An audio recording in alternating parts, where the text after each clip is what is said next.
వివాహం అయిపోయి సంసారంలో ఉన్నటువంటి వారికి పరమేశ్వరుడి యొక్క పాదములు దొరుకుతాయి. ఇంకంతకన్నా భాగ్యం ఏం కావాలి? ఇంకా వివాహము కావలసినటువంటి ఆడపిల్లలు కానీ మగపిల్లలు కానీ ఉంటే, నేను మగపిల్లల్ని కూడా కలిపి ఎందుకన్నానంటే, ఒక ఆడపిల్లకి పెళ్ళైతేనేగా ఈ మగపిల్లాడికి అవుతున్నట్టు. అందుకని రుక్మిణీ కళ్యాణ ఘట్టం విన్నంత మాత్రం చేత 2 ఫలితములు లభిస్తాయన్నారు పెద్దలు. ఏమిటో తెలుసా అండి? ఒకటి, వివాహము కాని వారికి వివాహం అవుతుంది. రెండోది, వారి జాతకంలో ఒకవేళ అంత యోగ్యురాలైన భార్య రావాలని రాసి ఉండకపోయినా, యోగ్యుడైన భర్త రావాలని రాసి ఉండకపోయినా, హరిణాపి హరేణాపి బ్రహ్మణాపి సురైరపి లలాట లిఖితారేఖ పరిమాస్త్రం నశక్యతే. ఒకసారి నొసటన చతుర్ముఖ బ్రహ్మగారు వ్రాసినటువంటి వ్రాతని ఎవ్వరూ తప్పించుకోలేరు. అందున ఒక వ్యక్తి యొక్క జీవితము, ఆయన యొక్క సుఖ సంతోషములు ఎవరి మీద ఆధారపడతాయంటే, ప్రధానంగా జీవిత భాగస్వామి మీదే ఆధారపడతాయి. ఈయన ఏటికి ఎగసన్నా లాగితే ఆవిడ ఏటికి దిగసన్నా లాగిందనుకోండి, ఏ విషయంలోనూ మనసులు కలవకపోతే దానివల్ల ప్రయోజనం ఏముంటుంది సంసారంలో? అందుకే భారతీయ సంప్రదాయంలో అన్నిటికన్నా పెద్ద పీట వివాహంలో దేనికి అంటే, సుముహూర్తానికి జీలకర్ర బెల్లం పెట్టుకోవడమే. జీలకర్ర బెల్లం పెట్టుకోవడం ఎందుకంటే, జీలకర్ర బెల్లం కలిపి నూరితే అందులోంచి ధనాత్మకమైనటువంటి విద్యుత్తు ప్రవహిస్తుంది. అలా ప్రవహించేటటువంటి పదార్థములు ఇంకా కొన్ని ఉన్నాయి, కానీ వాటిని నూరరు. ఎందుకని అంటే, ఇవి 2 మంగళప్రదమైనటువంటి ద్రవ్యములు. ఈ రెండిటినీ కలిపి నూరి మూర్ధన్య స్థానమునందు ఒకరి తల మీద ఒకరు ఉంచుకుంటే, ఒకరి అభిప్రాయమును వేరొకరు గౌరవించి ఇద్దరూ కలిసి సంసారమునందు 2 చక్రములు కలిగినటువంటి బండి సమానంగా నడిచినట్టుగా వృద్ధిలోకి వచ్చేసేవారు. ఒకటి, ఇంట్లో పెళ్లి సంబంధం చూడడం ప్రారంభిస్తే తప్పకుండా రుక్మిణీ కళ్యాణం ముందు వినిపించేవారు. రెండోది, వివాహమై ఇంట్లో కోడలు కానీ కూతురు కానీ గర్భిణీగా ఉంటే తప్పకుండా రామాయణాంతర్గతమైన బాలకాండలోంచి స్కందోత్పత్తిని వినిపించేవారు. ఈ 2 వంశాన్ని రక్షిస్తాయి. అందుకని రుక్మిణీ కళ్యాణం అంత పరమ పవిత్రమైన ఘట్టం. ఇది కేవలం వివాహం కాని ఆడపిల్లలకే అయితే, సార్ మీరు చెప్పడం ఎందుకు, మీకు అయిపోయింది కదా వివాహం అనుకోవచ్చు మీరు. వివాహం అయినటువంటి వారికే, వివాహం కాని వారికే కాదు, వివాహమైనటువంటి వారికి రుక్మిణీ కళ్యాణ ఘట్టం విన్నంత మాత్రం చేత, అందులో కృష్ణ పరమాత్మను ఉద్దేశించి రుక్మిణీదేవి వ్రాసినటువంటి లేఖని ప్రతిరోజు కృష్ణ పరమాత్మ ముందు విజ్ఞాపన చేసినంత మాత్రం చేత, మనం ఏ అంతఃశత్రువులని గెలవలేమో ఆ అంతఃశత్రువులను ఈశ్వరుడే పరిమార్చి మనని తనవాడిగా చేసుకుంటాడు. ఆయన మీదకి పూచి పెడుతుంది. శరణాగతి ధర్మం మనకి ప్రకాశిస్తుంది లోపల. అంత శక్తివంతమైనటువంటి ఘట్టం కాబట్టి సాధారణంగా రుక్మిణీ కళ్యాణంతో పూర్తి చేస్తారు. అందుచేత ఇవాళ రుక్మిణీ కళ్యాణ ఘట్టాన్ని తీసుకోవలసి వచ్చింది. ఆ రుక్మిణీ కళ్యాణాన్ని ప్రారంభిస్తూ పోతన గారు, వినుము విదర్భదేశమున వీరుడు కుండిన భర్త భీష్మకుండనునొక దొడ్డరాజు కలడాతనికి ఊరు పుత్రులు, అగ్రజుండనయుడు రుక్మిణాబరకు వారందరకన్ కడగొట్టు చెల్లెలై మనుజవరేణ్య పుట్టినొక మానిని రుక్మిణిని అప్రసిద్ధయై అని ప్రారంభం చేశారు. వినుము విదర్భదేశమున వీరుడు కుండిన భర్త భీష్మకుండనునొక దొడ్డరాజు కలడు. పూర్వకాలంలో విదర్భదేశాన్ని పరిపాలించినటువంటి, అక్కడ ఉన్నటువంటి భీష్మకుడు అనేటటువంటి రాజు కుండి నగరాన్ని రాజధానిగా చేసుకుని పరిపాలన చేస్తున్నాడు. ఆయనకి 5 కుమారులు జన్మించారు. వాళ్లే రుక్మి, రుక్మ బాహువు, రుక్మధరుడు, రుక్మ కేశవుడు, రుక్మమాలి. 5 పేర్లు. విచిత్రం ఏంటంటే, బాగా జ్ఞాపకం పెట్టుకోండి, అందరి పేర్లలో అలా 5 పుట్టిన తరువాత, ఏవురికిన్ కడగొట్టు చెల్లెలై మనుజవరేణ్య పుట్టినొక మానిని రుక్మిణి అప్రసిద్ధయై. 5 తర్వాత ఒక ఆడపిల్ల పుట్టింది. 5 అన్నయ్యలకి ఒక్కగానొక్క చెల్లెలు. అంటే ఎంత ప్రేమగా పెరిగి ఉంటుందో మీరు ఆలోచించండి. ఆవిడికి కూడా రుక్మమును చేర్చారు పేరులో. ఆవిడ పేరు కూడా రుక్మిణి. 6 పిల్లలలోనూ రుక్మమున్నది.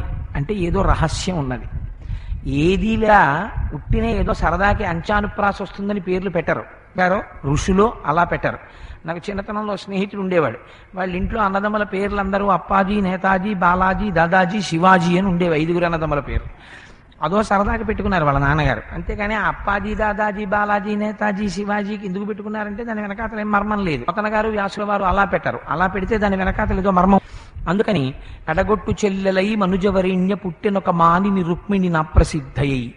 ఆ తల్లి పేర్వేర బొమ్మల పెండ్లిండ్లు చేయుచు అబలలతోడ వియ్యంబులుందు గుజ్జనగూళ్లను కొమరొప్ప వండించి చెలులకు పెట్టించు చెలవమెరసి రమణీయ మందిరా రమదేశములందు పువ్వు తీగనకును ప్రోదివెట్టు సదమల మణిమయ సౌదభాగములందు లీలతో భర్మడోలికలనూగు సారికాకీర పంక్తికిని చదువు చెప్పు బర్హి సంఘంబులకు మురిపములు గరపు మందమరాళములకు చూపు మందగతులు అన్నారు. నిజంగా పోతనగారే సాటి. పైకి మామూలుగా ఉంటుంది పద్యం. ఒక యథార్థం మీకు చెప్తున్నాను, ఈ ఒక్క పద్యానికి వ్యాఖ్యానం చేస్తే వారం రోజులు సరిపోతుంది.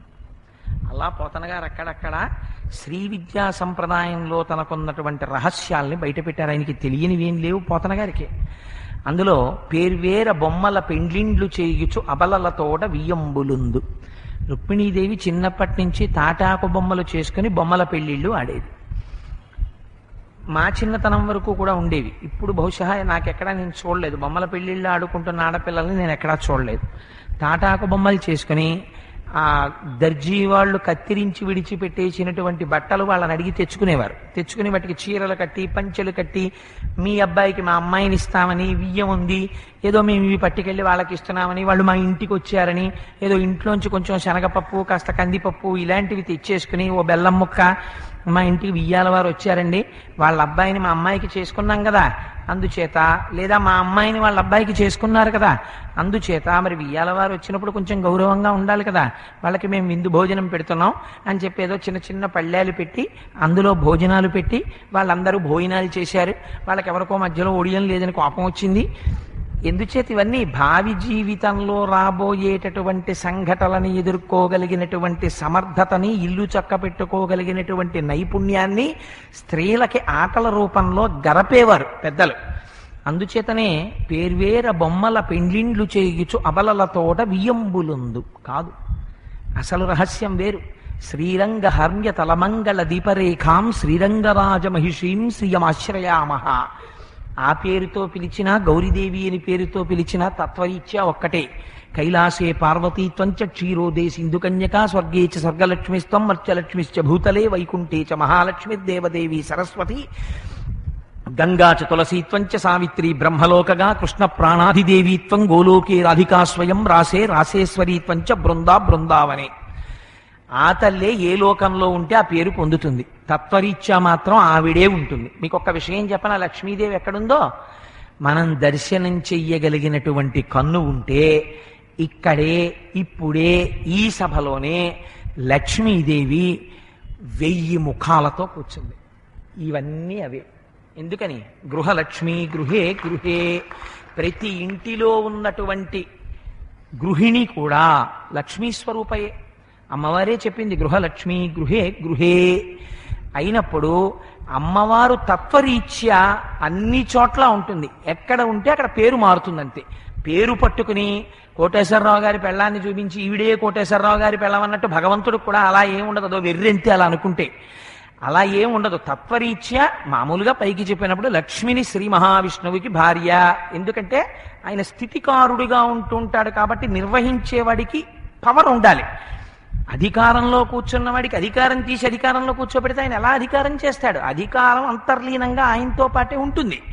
అలా స్థితికారుడై నిర్వహించేవాడికి లక్ష్మీ సంపన్నుడై ఉంటాడు. అందుకని లక్ష్మిని భార్యగా చెప్తారు. కానీ ఆవిడ మీరు జగన్మాతగా కొలిచినప్పుడు ఆవిడ అంతటా ఉంటుంది. శాకాంబరేతి శశిశేఖర వల్లభేతి సృష్టి స్థితి ప్రళయకేళుష సంస్థితాయై తస్మై నమోస్త్రిభువనైక గురోస్తరుణ్యై అన్నారు శంకర భగవత్పాదులు లక్ష్మీదేవిని ప్రార్థన చేస్తూ. అదేమిటో నన్ను అలా అంటావు, నువ్వు అలా అనకూడదు. శశిశేఖర వల్లభేతి ఏమిటి? నన్ను అలా అనకూడదు. నువ్వు నన్ను శాకాంబరేతి అంటావేమిటి? నా పేరది కాదు. శాకాంబరీదేవి వేరు దేవి భాగవతంలో. నన్ను పిలుస్తున్నాయేమిటి అలాగా? అవి నా పేర్లు కావు అని లక్ష్మీదేవి చెప్పిందండి. వెంటనే ప్రత్యక్షమైంది శంకరాచార్యుల వారికి. తత్వం తెలుసున్న వాడికి భేదం కనబడదు. అందుచేత ఒకే అమ్మవారు తత్వరీత్యా ఆవిడ దేవి. అందుకే మనం అమ్మవారి నవరాత్రులు చేస్తే లక్ష్మీ నవరాత్రులు, పార్వతీ నవరాత్రులు, సరస్వతీ నవరాత్రులు అనరు. జ్ఞానం కలగడానికి శారదా నవరాత్రులు అంటారు. శారద అంటే జ్ఞానం ఇచ్చున్నది. అందుకే శరజ్యోత్స్నా శుద్ధాం శశియుత జటాజూటమకుటాం వరత్రా సత్రాణ స్ఫటిక ఘటికా పుస్తకరాం సకృన్నత్వా నత్వా కథమివ సతాం సన్నిధదతే మధుక్షీరద్రాక్ష మధురి మధురీణా పణితయ అంటారు శంకర భగవత్పాదులు సౌందర్యలహరిలో. ఆ తల్లి జ్ఞానం ఇస్తుంది. జ్ఞానమిస్తే ఉన్న ఒక్క తత్వము నీకు అర్థమవుతుంది. అందుకని ఇది శారదా నవరాత్రులు లేదా దేవీ నవరాత్రులు. దివ్ అంటే ప్రకాశము, అది దేవకి. ఆ దేవీ నవరాత్రులు మనం చేస్తాం. అమ్మవారి పాదములు పట్టకపోతే తమోగుణం పోదు. అసలు ఎవరి పాదములు పట్టుకుంటే మనం లీనమవుతామో మనకి తెలియదు. అమ్మ మాయా అన్న అవనికని పైకెత్తాలి. అందుకని దేవీ నవరాత్రులు చేస్తాం. అందుకే కదా ఇప్పుడు అక్టోబర్ 4వ తారీఖు నుంచి అయ్యప్ప స్వామి వారి గుడి ప్రాంగణంలో అద్భుతమైనటువంటి రీతిలో దేవీ నవరాత్రులు చేయాలని సంకల్పం చేశారు ఆలయ పాలక మండలి వారు. మళ్ళీ ఇది అయిపోయిన తర్వాత 9 రోజులు ప్రతిరోజు సాయంకాలం అక్కడ ప్రవచనంలో కలుసుకుంటాం మనం దేవీతత్వం దగ్గర. సరే, అందుచేత దేవి అన్న మాటకి ఉన్నటువంటి రహస్యం అదైనప్పుడు ఎక్కడ ఎవరు సంసారములో భర్తని పొంది, భర్త భార్యని పొంది సుఖానుకూలురై తమ యొక్క ధర్మ నిర్వహణ యందు భార్య పక్కన కూర్చుంటే తప్ప తను యజ్ఞం చెయ్యడానికి లేదు, యాగం చెయ్యడానికి లేదు. అంతవరకెందుకు? తన కడుపున పుట్టిన కూతురే కన్యాదానం చేయడానికి వీల్లేదు పక్కన భార్య లేకపోతే. భార్య ఉండాలి, ఉంటేనే కూర్చుని కన్యాదానం చేస్తాడు. భార్య గృహలక్ష్మి. అందుకే తన ఆడపిల్లని తీసుకొచ్చి ఏదో తేరగా తీసుకొచ్చి మిఠాయి పొట్లం ఇచ్చినట్టేం ఇవ్వడు కన్యాదాత.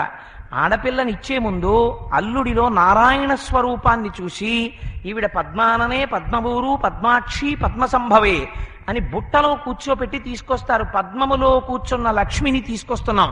మేనమామకి సహజంగా ఒక అధికారం ఉంటుంది. తన అక్క చెల్లెలకి బిడ్డ పుడితే మేనమామ తను పెళ్లి చేసుకోపోయే భార్యగా చూస్తాడు ఒక్కొక్కసారి. పూర్వకాలంలో మేనమామలకి ఎక్కువ పెళ్లి చేసేవారు ఆడపిల్లకి అన్నదమ్ములు ఉంటే. అందుకని మేనమామలు బుట్టమోస్తారు. నేను ఎప్పుడూ ఆ దృష్టితో చూడలేదు. ఈమెను లక్ష్మీ స్వరూపగా చూశాను. నిన్ను నారాయణుడిగా చూస్తున్నాను. ఈవిడ నిత్యానపాయని, నీకు చేరవలసిన వస్తువుని నీకే చేరుస్తున్నాను. నేను అలా చూసిన వాడను కాను అని మేనమామలు బుట్ట పట్టుకుని వస్తారు. బుట్ట పట్టుకొచ్చి పీటల మీద కూర్చోబెడతారు. లేకపోతే శుభ్రంగా నడిచి రాగలిగిన పిల్లని బుట్టలో కూర్చోబెట్టి మోసుకురావడం ఎందుకండి? ఆవిడకి నడవడం రాదా, చేత కాదా? అక్కడ గౌరీ తపస్సు చేస్తే ఇక్కడ పీటల మీద బుట్టలో పెట్టి తీసుకురావాలా? ఎందుక ప్రారంధం మేనమామలకి? మనం వాళ్ళని తెలివి తక్కువ పెట్టలేదు. ఒక్కొక్క ఆచారము వెనకాతల, ఒక్కొక్క సంప్రదాయము వెనకాతల, ఒక్కొక్క ఘట్టము వెనకాతల ఒక రహస్యం ఉంటుంది. అందుచేత ఆ తల్లి ఒకరికి వివాహమై, అన్నిటికన్నా గొప్పదేమిటో తెలుసా అండి జీవితంలో? నువ్వు ఒక అమ్మాయిని చేపట్టి వివాహం చేసుకున్న తరువాత నువ్వు ఎంత సంపాదించావు, ఎంత దాచావు కాదు, నువ్వు ఎన్ని మాటలు పీటల మీద కూర్చుంటూ ఉంటావు. ఆ అమ్మాయిని చేపట్టి ఎన్ని పూజలు చేశాడండి ఆయన, ఎన్ని మాటలు పీటల మీద కూర్చున్నాడండి, ఎన్ని నోములు చేశాడు, ఎన్ని వ్రతాలు చేశాడు, పక్కన ఆవిడ్ని పెట్టుకుని ఎన్ని భగవత్కార్యాలు చేశాడు.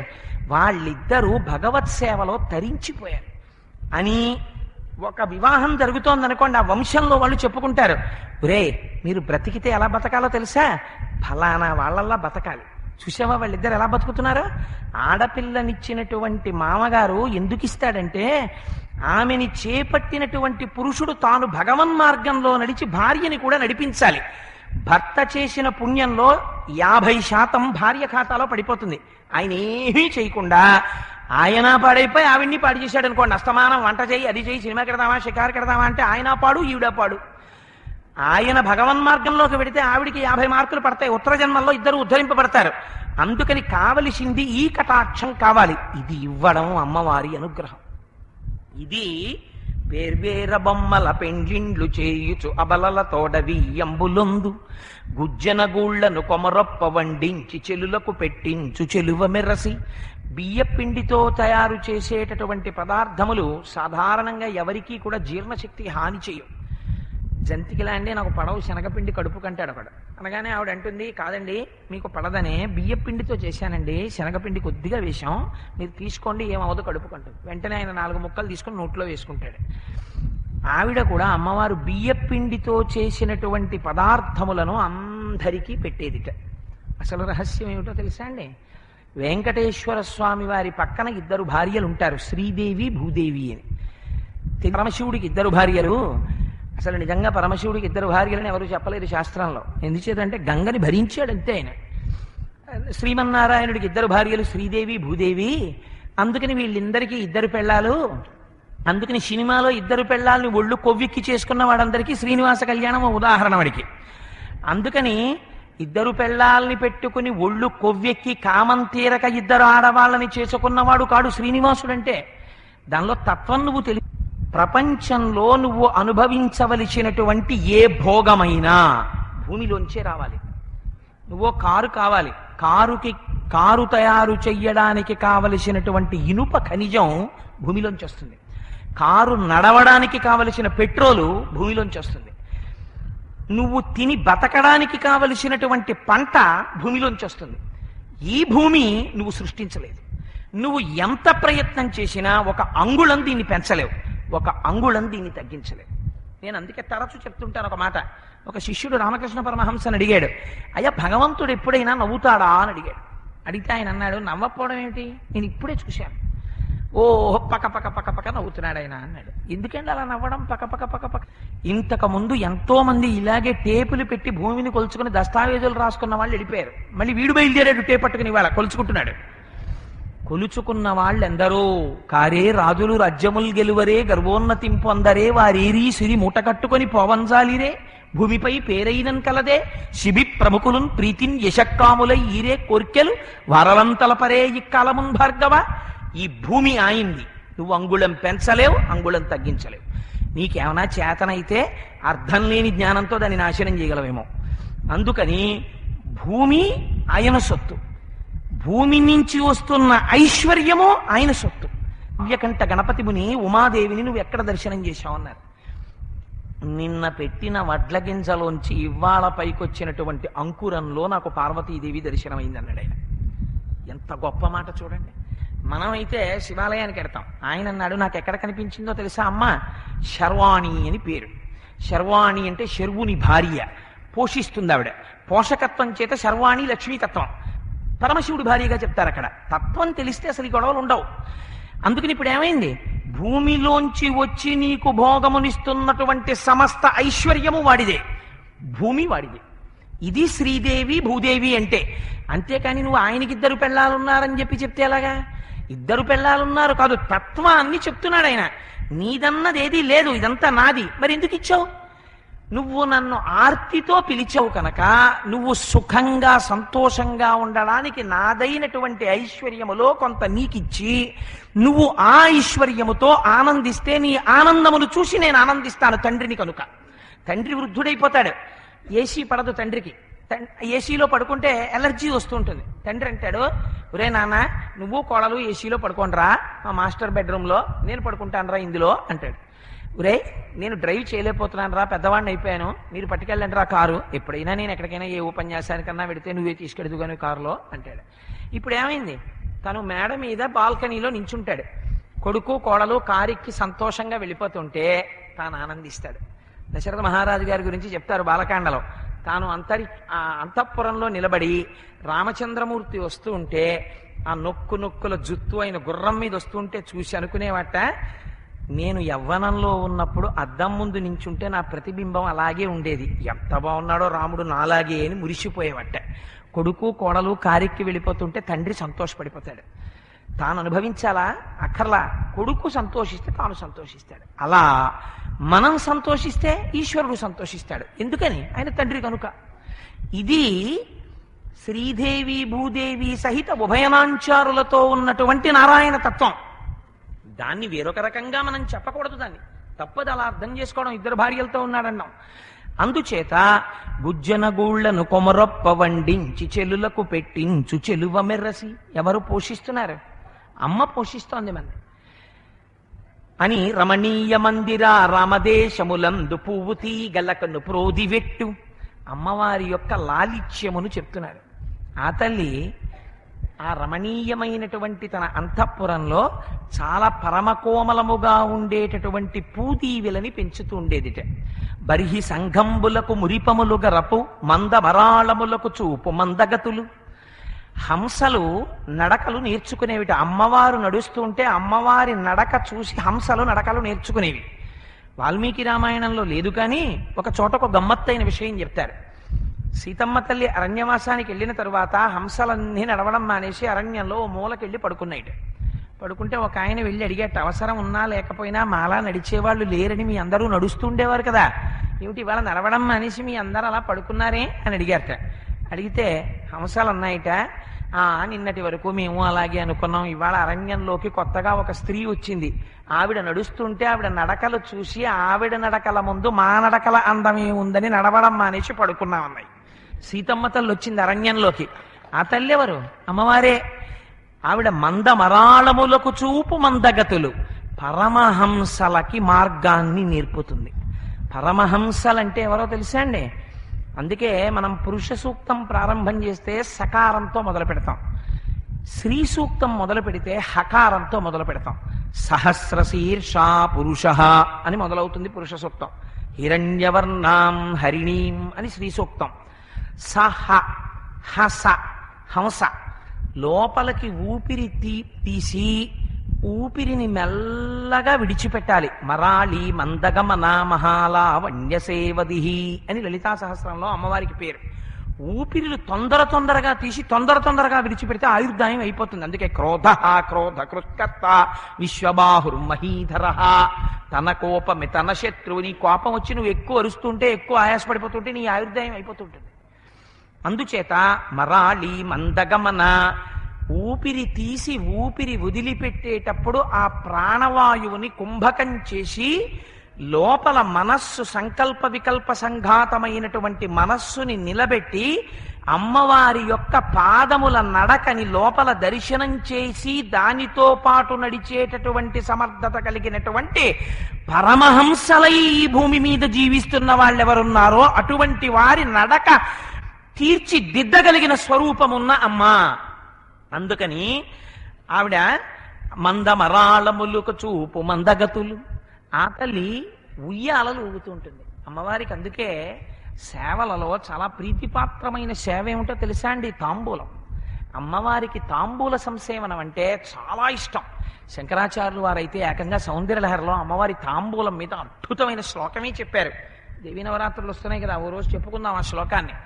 రణీజిత్వా దైత్యానపహృత శిరస్త్రై కవచిభిః అంటారు. ఆ తాంబూలం వేసుకోవడం, అది కూడా ఎప్పుడు వేసుకోవాలి? ఎప్పుడు పడితే అప్పుడు తాంబూలం వేసుకోకూడదు. ఇంటిలో భర్త ముందు భోజనం చేసి విశ్రాంతిగా కూర్చున్న తరువాత. అందులో పరమశివుడి లాంటి భర్త చాలా ప్రమాదకరం. అంటే అదేమిటండి అలా అనేశారు మీరు అని అనుకోకండి. ఆయన దగ్గర తంటా ఉంది. ఏమిటో తెలుసా అండి? ఆయన ఏం బెంగెట్టుకోడు. ఆ వేళకి ఆవిడ పిలిచింది అనుకోండి, రండి వడ్డించేశాను అందనుకోండి, 12 అయ్యేటప్పటికి ఆయన వెళ్ళి చక్కగా భోజనం చేస్తాడు. 12 అయ్యేటప్పటికి ఆవిడ ఇంకా ఏం వంట చేస్తున్నట్టు లేకుండా టీవీ చూస్తున్నట్టు కనపడింది అనుకోండి, ఆయన పక్కింటికి వెళ్ళి భవతి భిక్షాంది అంటాడు. ఆది భిక్షు, ఆయనకేం బాధలేదు. వాళ్ళు వేసింది తినేమో మహాపతి వ్రత. అందుకని పరమశివుడు గబుక్కుని ఎక్కడికి వెళ్ళిపోతాడో అని ఆవిడకి భయం. అందుకని జాగ్రత్తగా వండి పెడుతుంది. ముందు వండి పెట్టి తాను తిని, అప్పుడు మహాపతి వ్రత లక్షణములలో ఒకటి ఏమిటంటే తాంబూల చర్వణం. అమ్మవారు తాంబూలం వేసుకుంటుంది. అమ్మవారు తాంబూలం వేసుకున్న నోరు దర్శనం అయితే మహాకవిత్వం వస్తుందన్నారు. గొప్ప కవిత్వం వచ్చేస్తుంది. సరే, అందుచేత ఇక్కడ ఒక మాట చెప్తున్నారు. అమ్మవారికి తాంబూలము ఊయల. ఊంజల్ సేవ ఒకటి అమ్మవారికి ఎంత ఇష్టం.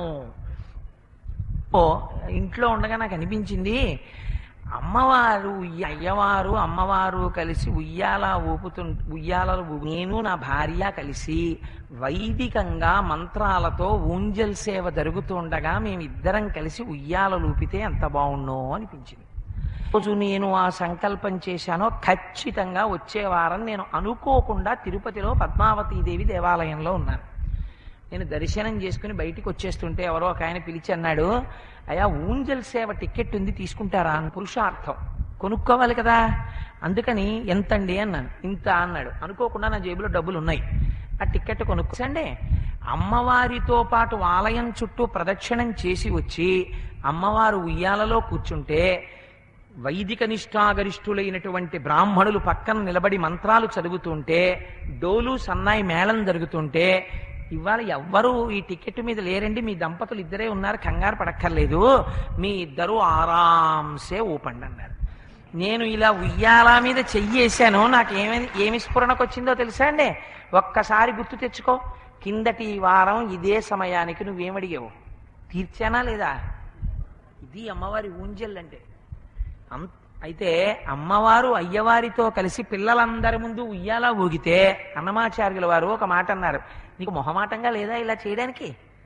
ఏమిటా, షష్ఠి పూర్తి జరుగుతోందనుకోండి, తల్లిదండ్రులది, కొడుకులు కోడళ్ళు కూతుళ్ళు అల్లుళ్ళు అందరూ వచ్చారనుకోండి, తల్లి తండ్రి మధ్యలో హాల్లో ఉయ్యాలా ఎక్కి ఊగుతూ కొడుకులతోటి కోడళ్లతోటి మాట్లాడుతున్నారనుకోండి, కోడలు ఏమంటుంది? కాసేపు ఆగి, ఊరుకుందరు మీ నాన్నగారి గురించి అంత చెప్తారు, ఏమిటది కోడళ్ళు అల్లుళ్ళు అందరి ముందు ఏమిటా ఉయ్యాలో కూడా ఏమిటి అత్తగారిని ఎట్టుకుని అంటుంది. అన్నమాచార్యులు వారు ఇదే దిప్పి పొడిచారు. ఏమిటా అసహ్యంగాను, మేమందరం పిల్లలం, మేమందరం కూర్చుంటామా? సహస్రదీపాలంకార సేవలో ఉభయనాంచరులతో కలిసి నువ్వు ఊగుతుంటావా మా అందరి ముందు? ఏంటి అలవాటు అని ఆయనే చెప్పేశారు. నాకు జ్ఞాపకం వచ్చిందయ్యో, ఇది నీ అలవాటు కాదు. అలల చించలమైన ఆత్మలందుండని కలవాటు చేసే నీ ఉయ్యాల. నువ్వు స్థిరంగా ఉంటావు ఆత్మరూపుడవై, కానీ మా మనస్సులు అలల చించలం కదా. అలల చంచలమైన ఆత్మలందు ఊగుతూ ఉండడం అలవాటైపోయి బయట కూడా ఉయ్యాలు ఊగుతున్నావయ్యా, మా మన స్థితిని బయట పెట్టావయ్యా స్వామి, క్షమించని నమస్కారం చేశారు. ఏమి భావన చూడండి నిజంగా. అందుచేత బర్హి సంఘంబులకు మురిపములు గరపు.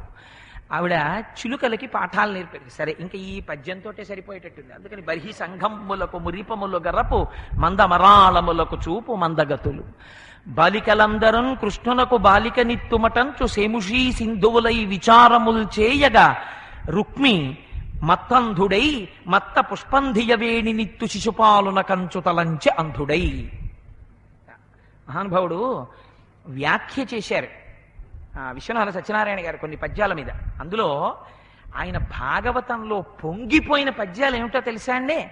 మళ్ళీ కొన్ని వేల సంవత్సరాలకు కూడా ఇలాంటి పద్యాలు వస్తాయని నమ్మకం లేదు అన్నవి.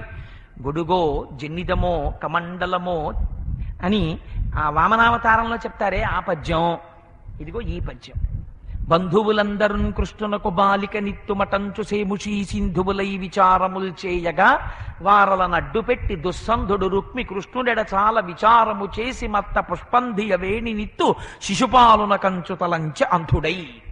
ఎంత తత్వం పెట్టేశారండి ఆ పద్యంలో.